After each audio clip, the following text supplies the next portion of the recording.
Ainsi donc, que ce soit moi, que ce soit eux, voilà ce que nous prêchons. Christ là, il est mort pour que toi tu ne connaisses plus la mort. C'est ça l'évangile. Il te dit que si tu crois en lui, le fait qu'il soit mort pour toi, toi tu ne mourras plus.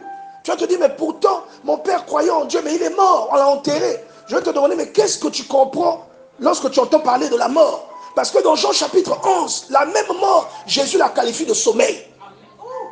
Est-ce que tu comprends ça? La même mort, ce que toi tu appelles mort, Jésus dit que c'est le sommeil. Il dit, notre frère Lazare s'est endormi.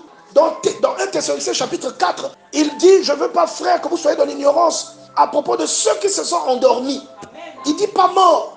Vous retrouvez le même type d'explication dans le livre de Daniel.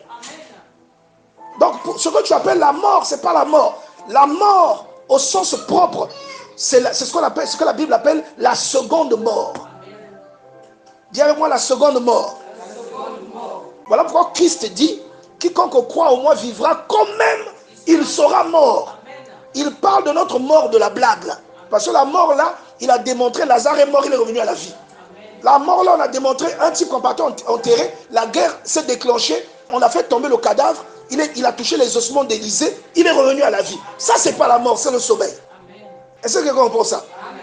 La fille de Jairus est revenue à la vie. Le fils unique de la veuve est revenu à la vie. Ça, c'est pas la mort. Mais la vraie mort, c'est ce qu'on appelle la seconde mort. C'est ça la mort. La seconde mort, le lac de feu. Il dit que c'est ce que nous prêchons, c'est que Christ est mort pour nous, pour notre salut. Je ne sais pas sur qui tu comptes.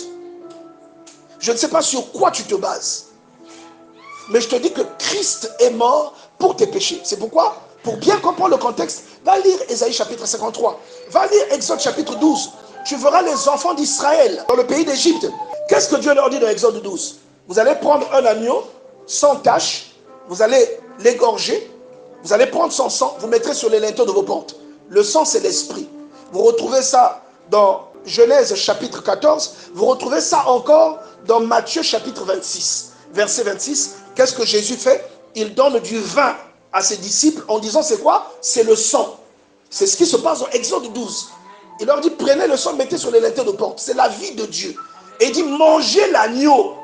L'agneau là, c'est quoi? La parole. Qu'est-ce qui se passe à ce moment? La vie qui est en Dieu vient en toi. Il dit que quand l'ange exterminateur descendra pour frapper, l'exterminateur vient pour accomplir les jugements de Dieu. Quand il verra le sang, il passera au-dessus de vous. C'est ça. En fait, c'est ça le sens de la mort de Jésus. À ce moment, l'Égypte symbolise la terre tout entière. Les Égyptiens symbolisent les êtres humains. Israël symbolise l'Église. Il y a des chrétiens qui jusqu'à aujourd'hui, quand on dit Christ est mort pour nos péchés, ils ne savent pas ce que ça veut dire. Comment? Lui, il est pour lui mort, on l'a tabassé, on l'a pendu à un bois, et puis on dit que c'est à cause des péchés.